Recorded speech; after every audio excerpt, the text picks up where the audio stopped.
మా కొండా సురేఖ గారు, మా పొన్నం ప్రభాకర్ గారు, మా మహేష్ గౌడ్ గారు, మా శ్రీధర్ బాబు గారు ఒక ఆలోచనకు, ఒక నిర్ధారణకు వచ్చిండ్రు.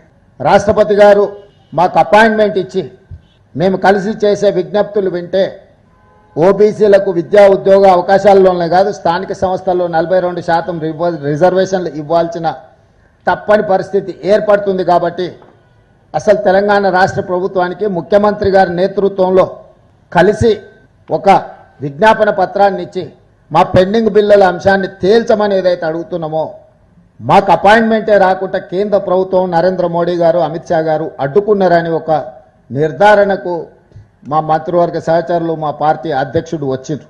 అందుకే ఈరోజు 6-7 తారీఖుల్లో ఎప్పుడిచ్చినా మేము మిమ్మల్ని కలుస్తాము, ఢిల్లీలో మీకు అందుబాటులో ఉంటాము అని చెప్పి రాష్ట్రపతి గారికి మేము తెలియజేయడం జరిగింది. అందుకే ఇప్పటి వరకు నిన్న నిరసన కానీ దాదాపుగా 5, 6, 7 తారీఖుల్లో తెలంగాణ రాష్ట్రం మొత్తం కదిలి ఇక్కడికి వచ్చింది. ప్రజాప్రతినిధులు, ప్రభుత్వం మొత్తం ఢిల్లీకే వచ్చింది, మంత్రివర్గం మొత్తం ఢిల్లీలోనే రాష్ట్రపతి గారి అపాయింట్మెంట్ కోసం ఎదురు చూస్తున్నాము. దురదృష్టవశాత్తు రాష్ట్రపతి గారి అపాయింట్మెంట్ మాకు దొరకలేదు.